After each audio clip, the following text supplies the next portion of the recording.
Hi everyone, welcome back to Rocket Learning and हम पढ़ रहे हैं motion, force and work. This is the second lecture of this chapter. So now let us use the above formula to find out Ranjit's velocity and speed when he goes to school as shown in figure. अब यहाँ पे हमने जो example देखा था ना कि रंजीत जो है वो अपने घर से कहाँ जाता है, अपने स्कूल तक जाता है. एक रास्ता तो वो क्या लेता है कि वो पहले यहाँ जाता है, फिर यहाँ जाता है, फिर यहाँ जाता है ना. वो डायरेक्टली अपने घर से अपने स्कूल नहीं जाता. वो क्या करता है, पहले पॉइंट बी तक जाता है, फिर पॉइंट सी तक जाता है और फिर पॉइंट डी तक जाता है. डी पे क्या है, उसका स्कूल है. ए पे क्या है, उसका घर है. तो ये जो डिस्टेंस था हमने देखा था, इसको क्या बोलते हैं, हम डिस्टेंस बोलते हैं. लेकिन पॉइंट ए और पॉइंट डी, इन दोनों पॉइंट के बीच का जो डायरेक्ट डिस्टेंस है उसको हम क्या कहते हैं, डिस्प्लेसमेंट कहते हैं, है ना. तो डिस्प्लेसमेंट क्या होता है हमने देखा था, और डिस्टेंस क्या होता है ये भी हमने देखा था. फिर से एक बार, डिस्टेंस क्या होता है, distance is the actual path travelled by an object. Distance क्या होता है कि एक्चुअल में किसी ऑब्जेक्ट ने या किसी बॉडी ने कितना रास्ता या कितना पाथ ट्रेवल किया, वो होता है डिस्टेंस. तो डिस्प्लेसमेंट क्या होता है कि स्टार्टिंग पॉइंट और एंडिंग पॉइंट के बीच का जो डायरेक्टली एक स्ट्रेट लाइन में डिस्टेंस होता है उसको हम क्या बोलते हैं, डिस्प्लेसमेंट बोलते हैं. डिस्टेंस और डिस्प्लेसमेंट का ये एक फर्क है. और एक फर्क क्या है कि डिस्टेंस जो है वो कैसी क्वांटिटी है, स्केलर क्वांटिटी है. और जो डिस्प्लेसमेंट है वो कैसी क्वांटिटी है, it is a vector quantity. ठीक है. अब यहाँ पे हम उसी एग्जाम्पल के बेसिस पे डिस्टेंस और वेलोसिटी और स्पीड कैलकुलेट करने वाले हैं. ठीक है. स्पीड और वेलोसिटी भी हमने पढ़ लिया था. स्पीड और वेलोसिटी में से स्पीड जो है वो स्केलर क्वांटिटी और वेलोसिटी कैसी क्वांटिटी है, it is a vector quantity. So the actual distance travelled by Ranjit from home to school. देखिए यहाँ पे डिस्टेंस की बात हो रही है कि रंजीत ने कितना डिस्टेंस ट्रेवल किया है अपने घर से तो अपने स्कूल जाने के लिए. तो यहाँ पे डिस्टेंस कितना ट्रेवल किया, उसने ए से शुरू किया और यहाँ पे डी पे आके उसने खत्म किया. सबसे पहले वो बी पे गया तो यहाँ पे 500 मीटर्स का डिस्टेंस उसने ट्रेवल किया. फिर बी से सी तक गया तो यहाँ पे 700 का डिस्टेंस ट्रेवल किया. जब सी से डी तक गया तो 300 का डिस्टेंस ट्रेवल किया. तो उसने पूरा डिस्टेंस कितना ट्रेवल किया, टोटल डिस्टेंस कितना हो जाएगा, ये प्लस ये, मतलब 500 प्लस 700 प्लस 300, ये क्या हो जाएगा, उसका टोटल डिस्टेंस. तो टोटल डिस्टेंस वो यहाँ पे लिखा हुआ है कि A B plus B C plus C D, मतलब 500 प्लस 700 प्लस 300 कितना आ गया, वो 1500 मीटर आ गया. अब ये तो डिस्टेंस था. टोटल टाइम उसको कितना लगा, देखिए यहाँ पे एग्जाम्पल में टाइम भी दिया हुआ है. 500 मीटर्स तो डिस्टेंस है, लेकिन उसके साथ क्या लिखा है, 8 मिनट्स. मतलब उसको, किसको, रंजीत को ए से तो बी तक जाने के लिए 8 मिनट लग गए. फिर बी से सी तक आने के लिए टाइम कितना लगा, 11 मिनट्स लग गए. सी से डी तक आने के लिए टाइम कितना लगा, 6 मिनट्स लग गए. तो अगर मैं आपसे टोटल टाइम पूछूं तो क्या हो जाएगा, 8 minute plus 11 minute plus 6 minute, ये क्या हो जाएगा, टोटल टाइम उसको कितना लगा. तो यहाँ पे टोटल टाइम कितना लगा है उसको, 8 minute plus 11 minutes plus 16 minutes, वो कितना होता है, 25 मिनट्स. अब क्या निकालेंगे, अब हम निकालेंगे displacement. Ranjit displacement from home to school A D is equals to 1000 metre. देखिए डिस्प्लेसमेंट क्या होता है, होम से तो, घर से तो स्कूल तक जाने के लिए जो डायरेक्टली स्ट्रेट लाइन वाला डिस्टेंस है उसको हम डिस्प्लेसमेंट बोलते हैं. और वो कितना यहाँ पे 1000 मीटर है. तो डिस्प्लेसमेंट कितना होगा रंजीत का, 1000 मीटर. यहाँ पे डायरेक्टली हमने क्या लिख दिया, 1000 मीटर. अब हमने ये सब तो निकाल लिया, हमने क्या क्या निकाला, डिस्टेंस निकाला, टाइम निकाला और क्या निकाला, डिस्प्लेसमेंट. अब ये क्यों निकाला, क्योंकि हमें स्पीड और वेलोसिटी कैलकुलेट करना है. क्या क्या निकालना है, स्पीड और वेलोसिटी. और स्पीड और वेलोसिटी के फॉर्मूले हमें अच्छे से पता है. सबसे पहले वेलोसिटी का फॉर्मूला क्या है, हम ये पढ़ चुके हैं. फॉर्मूलेज आपको याद होने चाहिए. वेलोसिटी क्या होता है, displacement upon total time. Velocity is equals to displacement upon total time, ये फॉर्मूला आपको याद होना चाहिए. दूसरा, speed is equals to distance traversed upon total time, या सिर्फ डिस्टेंस अपॉन टोटल टाइम भी याद रखा तो चलेगा. तो ये दोनों फॉर्मूले आपको याद होने चाहिए. वेलोसिटी इज इक्वल्स टू क्या है, displacement upon total time. Displacement हमने अभी अभी निकाला, कितना था, displacement from home to school, कितना है डिस्प्लेसमेंट यहाँ पे, 1000 मीटर. तो डिस्प्लेसमेंट की जगह हमने क्या लिख दिया, 1000 मीटर. टोटल टाइम भी हमने कैलकुलेट किया, कितना, 25 मिनट्स. ठीक है. तो टाइम क्या लिखा हमने, 25 मिनट्स. अब देखो यहाँ पे ये कैंसिलेशन हुआ है, 25 वन जा 25 होता है, 25 फोर जा 100 होता है, लेकिन यहाँ पे ऊपर क्या लिखा है 1000 लिखा था, तो 100 तो गया और एक 0 बच गया, कितना आ गया 40, तो ऊपर 40 आ गया और नीचे क्या आ गया 60 सेकेंड्स लिखा है। 1 आ गया था ना, 1 जो है ये मिनट है, लेकिन 1 मिनट में कितने होते हैं 60 सेकेंड्स, तो 1 मिनट को हमने यहाँ पे 60 सेकेंड्स लिखा और ऊपर क्या आ गया 40 मीटर। 40/60 0 0 तो कैंसिल हो जाएंगे, ऊपर का एक 0 नीचे का एक 0 कैंसिल, क्या बचा 4/6 बचा। 4/6 को अगर आप डिवाइड करोगे तो क्या आंसर आ जाएगा 0.66 मीटर्स पर सेकेंड। ठीक है, डिवाइड करना तो आता है ना, ये वाली प्रोसेस होती है 6 और 4 का, करके बता दूं तो यहाँ पे देखो 4 जो है वो 6 के टेबल में नहीं आता, इसलिए यहाँ पे 0 लिखेंगे, तो यहाँ पे क्या लिखेंगे 0, फिर माइनस में करेंगे तो 4 आएगा। अब यहाँ पे फिर से 4 6 के टेबल में नहीं आता, तो क्या लगाते हैं हम पॉइंट लगाते हैं, पॉइंट के बाद यहाँ पे हम 0 लगा सकते हैं, पॉइंट के बाद हमारी मर्जी हम कितने भी 0 लगा दें, है ना, कोई नहीं रोक सकता। अब देखो 6 के टेबल में 40 आता है क्या, 6 1 जा 6, 6 2 जा 12, 6 3 जा 18, 6 4 जा 24, 6 5 जा 30, 6 6 जा 36, 7 करूंगी तो बड़ा हो जाएगा, तो 6 6 का क्या होता है 36, तो यहाँ पे 36 आएगा, माइनस कर देंगे तो क्या बचेगा नीचे 4 बचेगा। ऐसे ही 0 0 लगाते जाएंगे हम और यहाँ पे 6 6 आते जाएगा, वो रुकेगा नहीं, तो हमने क्या लिए 2 6 ले लिए यहाँ पे, सिर्फ आगे का नहीं लिखा, तो आगे आंसर 0.66 मीटर पर सेकेंड। डायरेक्टली डिवाइड करना आता है आपको तो बहुत अच्छी बात है, डायरेक्टली डिवाइड करना आना चाहिए।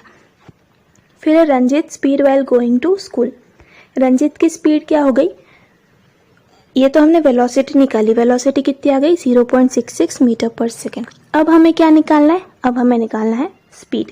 स्पीड का फॉर्मूला क्या होता है डिस्टेंस अपॉन टाइम, स्पीड में क्या आता है डिस्टेंस अपॉन टाइम, वेलोसिटी में क्या आ रहा था डिस्प्लेसमेंट अपॉन टाइम, है ना, तो स्पीड में डिस्टेंस है और डिस्टेंस कितना था रंजीत का, वो हमने यहाँ पे निकाला था, कितना था 1500, तो डिस्टेंस की जगह हमने लिख दिया 1500, टोटल टाइम तो उतना ही रहेगा 25।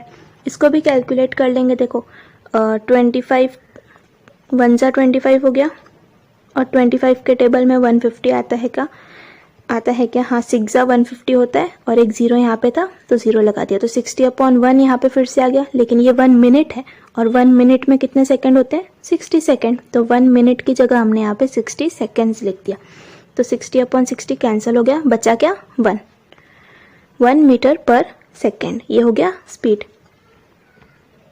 Ranjit did not take the straight route of minimum distance while going to the school. Therefore, the magnitude of its velocity and speed came out to be different. अब देखो रंजीत जब स्कूल गया उसने A से शुरू किया, फिर वो B तक गया, है ना, फिर वो C तक पहुंचा, फिर कहाँ गया वो D तक पहुंचा और D पे क्या था उसका स्कूल था।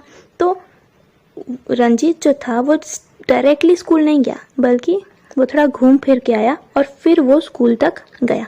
अब यहाँ पे आपको एक क्वेश्चन पूछ रहे हैं कि अगर डायरेक्टली रंजीत A से D तक गया होता तो क्या उसका डिस्टेंस और डिस्प्लेसमेंट सेम होता, बताओ।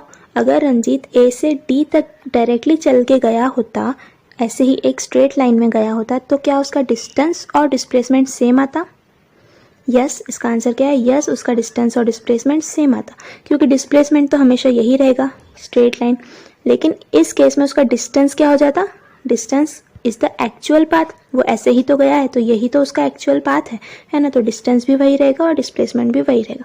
मतलब क्या कि डिस्टेंस और डिस्प्लेसमेंट सेम हो भी सकते हैं और सेम नहीं भी हो सकते हैं, यहाँ पे अलग अलग थे। फिर देखते हैं हम average velocity and instantaneous velocity. अब ये क्या होता है, The velocity of an object can change even while it is moving along a straight line. अगर कोई ऑब्जेक्ट स्ट्रेट लाइन में भी मूव कर रहा है ना, तो भी उसकी वेलोसिटी हो सकता है कि पॉइंट पॉइंट पे चेंज होती रहे। ऐसा कैसे होगा वो देखते हैं। Suppose that a truck is covering a distance of 40 km from A to D in a straight line. That is, its displacement will be 40 km. अब एक ट्रक है वो A से तो D तक गई, ठीक है, एक ट्रक है वो कहाँ से कहाँ गई, पॉइंट A से पॉइंट D तक वो जा रही है, मतलब वो ऐसे जा रही है। अब ऐसे अगर वो जा रही है तो बताओ इस केस में उसका डिस्टेंस कितना, ये जो पूरा डिस्टेंस है वही उसका डिस्टेंस होगा और इसका जो पूरा लेंथ है वही क्या हो जाएगा, उसका डिस्प्लेसमेंट भी हो जाएगा। तो ये वाले केस में क्या हो जाएगा, डिस्टेंस और डिस्प्लेसमेंट सेम हो जाएगा, है ना, क्योंकि एक्चुअल पाथ भी यही है और स्ट्रेट लाइन वाला पाथ भी क्या है, यही है। अब यहाँ पे बताओ कि डिस्टेंस और डिस्प्लेसमेंट कितना है, सेम है ये तो हमें पता है, लेकिन कितना है ये 10 A से B तक जो है वो है 10 किलोमीटर डिस्टेंस, B से C तक दिया हुआ है 10 किलोमीटर और C से D तक कितना दिया है 20 किलोमीटर। अब अगर हमें A से D तक चाहिए, ये पूरा चाहिए, तो हम क्या करेंगे, इन सबको प्लस कर देंगे। करो प्लस, 10 + 10 20, 20 + 20 40, मतलब A से D तक कितना हो गया पूरा 40 किलोमीटर। तो ये हो जाएगा ट्रक का डिस्प्लेसमेंट कितना 40 किलोमीटर। तो देखो डिस्प्लेसमेंट कितना है 40 kilometre. If it requires altogether 1 hour for this, its average velocity is 40 km/h। देखो अगर बोला हुआ है कि A से D तक जाने के लिए उसको 1 hour लग रहा है, किसको, ट्रक को। A से D तक जाने के लिए कितना लग रहा है 1 hour, और उसका डिस्प्लेसमेंट कितना है, A से D तक डिस्प्लेसमेंट हमने निकाला कितना है 40 किलोमीटर। तो बताओ इसकी वेलोसिटी कितनी होगी, एवरेज वेलोसिटी। अब वेलोसिटी की जगह मैंने क्या बोला, एवरेज वेलोसिटी। अब ये क्यों बोला मैंने वो भी मैं बताऊंगी, ठीक है। पहले निकालते हैं एवरेज। एवरेज को मैं AVG लिखती हूँ और वेलोसिटी। अच्छा, एवरेज वेलोसिटी का फॉर्मूला क्या रहेगा, जो वेलोसिटी का फॉर्मूला है वही रहता है, डिस्प्लेसमेंट अपॉन टाइम। डिस्प्लेसमेंट कितना है यहाँ पे 40 और टाइम कितना है 1, तो मैं क्या करूँगी 40 अपॉन 1। 40 किलोमीटर है, 1 क्या है हार है, तो 40 किलोमीटर पर आवर। 1 को तो हम लिखते हैं नहीं, तो 40 किलोमीटर पर आवर क्या हो जाएगी average velocity. Average velocity is 40 kilometre per our. However, if the truck traverses the 10 kilometer distance AB in 10 minutes, BC in 20 minutes and CD in 30 minutes, then velocity for the distance AB। ये देखो अब यहाँ पे क्या हो रहा है, हमने जब एवरेज वेलोसिटी निकाली तो हमने ये AD का पूरा टाइम ले लिया, इसका टाइम कितना था 1 hour। लेकिन हम यहाँ पे बात कर रहे हैं इंस्टेंटेनियस वेलोसिटी की, या फिर इंस्टेंटेनियस को बाद में पढ़ेंगे। पहले हम क्या करेंगे कि AB के बीच की वेलोसिटी निकालेंगे। क्या निकाल रहे हैं हम, AB के बीच की वेलोसिटी। A से लेकर B तक जाने के लिए उसकी वेलोसिटी कितनी थी। तो वेलोसिटी निकालने के लिए हमें क्या चाहिए होता है, डिस्प्लेसमेंट और टाइम, फिर से है ना। तो यहाँ पे डिस्प्लेसमेंट तो हमें पता है कितना रहेगा, A से B तक का 10 किलोमीटर, और टाइम हमने यहाँ पे बोला गया है कि टाइम जो है वो 10 मिनट्स है। क्या बोला है यहाँ पे, टाइम 10 मिनट्स है, तो हम लिख देंगे 10 किलोमीटर अपॉन 10 मिनट्स, ठीक है। तो अगर उसको 6 से मल्टीप्लाई कर दिया, 60 किलोमीटर और 60 मिनट्स। देखो कभी भी हम डिवाइड कर रहे हैं ना, यहाँ पे मान लो ऊपर 10 था और नीचे क्या है 10 है, तो ऊपर और नीचे अगर हम सेम नंबर से मल्टीप्लाई कर देना तो रेशियो पे कोई फ़र्क नहीं पड़ता। जैसे मैं ऊपर भी 6 से मल्टीप्लाई कर दूँ और नीचे भी 6 से मल्टीप्लाई कर दूँ, तो ये जो रेशियो है ना उसका आंसर हमेशा उतना ही रहेगा, इतना मतलब फ़र्क नहीं पड़ता। तो 10 × 6 60 हो गया, और नीचे भी 10 × 6 क्या हो जाएगा 60 हो जाएगा। पहले क्या था 10/10 था, तो 10 कैंसिल होके 1 हो गया। अब क्या आ गया 60/60 आ गया, ये भी कैंसिल होके क्या हो सकता है 1 आ सकता है ना। तो यहाँ मतलब रेशियो पे कोई फ़र्क नहीं पड़ा, पहले भी 1 ही आने वाला था, अभी भी 1 ही आने वाला है। तो लेकिन हमने ये 6 से मल्टीप्लाई किया क्यों, फिर जब रेशियो पे फ़र्क ही नहीं पड़ा तो हमने मल्टीप्लाई क्यों किया, क्योंकि हमें वेलोसिटी किलोमीटर पर आवर में चाहिए थी, पर हार में चाहिए थी, और 1 आवर में हमें पता है 60 मिनट्स होते हैं। तो यहाँ पे तो 10 मिनट्स थे, तो 1 आवर चाहिए अगर, तो 60 मिनट्स तो चाहिए ना, इसीलिए हमने 6 से मल्टीप्लाई कर दिया ताकि 60 मिनट्स हो जाए। और फिर 60 मिनट्स को हम 1 आवर लिख सकते हैं, क्योंकि 60 मिनट्स मतलब क्या होता है 1 आवर। 60 किलोमीटर पर आवर हो गया यहाँ पे, ठीक है। तो ये जो वेलोसिटी है 60 किलोमीटर पर आवर, ये हमने कहाँ के लिए निकाली, AB के लिए। कहाँ के लिए निकाली, AB के लिए। AB के लिए वेलोसिटी कितनी है 60 किलोमीटर पर आवर। लेकिन जब हमने AD के लिए निकाली थी, पूरे AD वाले रास्ते के लिए निकाली, तो वो कितनी आई 40 किलोमीटर, सॉरी यहाँ पे 40 किलोमीटर पर आवर। आप देख सकते हो अलग अलग आई, average velocity 40 kilometre per hour आई, और सिर्फ AB के लिए निकाली तो कितनी आई 60 किलोमीटर पर आवर आई। तो ऐसे अलग अलग आई, क्यों अलग अलग आई, क्योंकि टाइम अलग था, डिस्टेंस अलग था, या डिस्प्लेसमेंट अलग था। Now deduce the velocity for the distance BC and CD। तो BC और CD के लिए आप निकालो कि BC के लिए कितनी वेलोसिटी रहेगी और CD के लिए कितनी वेलोसिटी रहेगी, ये आप लोग निकालो और कमेंट में लिखो। सेम ऐसे ही फॉर्मूले में वैल्यूज पुट अप करनी है। We see that the velocity of the truck is different in the different segments of road AB, BC and CD तो आपको पता चलेगा कि ए बी के लिए वेलोसिटी अलग आएगी, बी सी के लिए कुछ अलग नंबर आएगा, सी डी के लिए कुछ अलग नंबर आएगा। बट जो एवरेज वेलोसिटी रहेगी ए डी के लिए वो कितनी आई, 40 किलोमीटर पर आवर। अब ये तो एवरेज वेलोसिटी थी। अब हमें क्या निकालना है, हमें पता करना है कि इंस्टेंटेनियस वेलोसिटी क्या होता है। देखो, इंस्टेंटेनियस वेलोसिटी हम किसको बोलते हैं, जब एक पर्टिकुलर मोमेंट पे हम वेलोसिटी निकालते हैं तब उस वेलोसिटी को हम बोलते हैं इंस्टेंटेनियस वेलोसिटी। और इंस्टेंटेनियस वेलोसिटी जो है ये डिफरेंट हो सकती है अलग अलग टाइम स्पेस का। मतलब क्या हुआ, देखो अगर मैं आपसे पूछती हूँ कि what is the velocity from A to D, क्या पूछा मैंने, ए से तो डी तक वेलोसिटी कितनी है, तो मैंने आपको ये पूरे एक पाथ के लिए पूछा कि वेलोसिटी कितनी है। तो ये मैंने आपसे कौन सी वेलोसिटी पूछी, ये मैंने आपसे पूछी एवरेज वेलोसिटी। क्या पूछा, एवरेज वेलोसिटी। लेकिन अगर मैं आपको पूछती हूँ कि बताओ एक पॉइंट पे, लेट अस से सी पॉइंट पे, इस पॉइंट पे बताओ वेलोसिटी कितनी है, तो मैंने यहाँ पे पूरे पाथ के लिए नहीं पूछा, मैंने सिर्फ एक पॉइंट के लिए पूछा। तो ये जो वेलोसिटी है इसको हम बोलते हैं इंस्टेंटेनियस वेलोसिटी। क्या बोलते हैं, इंस्टेंटेनियस वेलोसिटी। देन अगेन मैं अगर आपको पूछूं बी सी, ठीक है, क्या बी से लेकर सी तक बताओ वेलोसिटी कितनी है, तो बताओ मैं आपको क्या पूछ रही हूँ, एवरेज पूछ रही हूँ या इंस्टेंटेनियस पूछ रही हूँ, बोलो।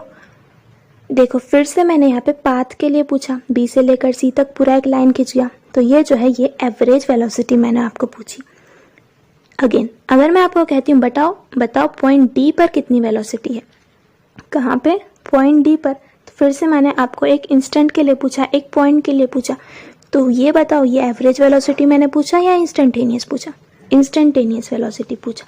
मतलब एक पॉइंट पे या एक सेकंड के लिए जब ट्रक बी पे आएगा, तो ऐसा तो है नहीं कि ट्रक बी पे आके रुक जाएगा, नहीं, उसको तो डी तक जाना है ना। तो जब मैं पूछ रही हूँ कि पॉइंट बी पर वेलोसिटी कितनी है, तो वो इंस्टेंटेनियस वेलोसिटी है। इसका मतलब क्या हुआ कि जब ट्रक बी पे आएगा तब उस पॉइंट पे उसकी वेलोसिटी कितनी है। ऑफ कोर्स वो रुकेगा नहीं, वो चला जाएगा, लेकिन उस पॉइंट पे उसकी वेलोसिटी कितनी होगी, ये मैंने आपको पूछा। इसी को हम क्या बोलते हैं, इंस्टेंटेनियस वेलोसिटी। और पूरे पाथ के लिए पूछा तो क्या बोलते हैं, एवरेज वेलोसिटी। तो यही था छोटा सा एवरेज वेलोसिटी और इंस्टेंटेनियस वेलोसिटी के बीच का डिफरेंस।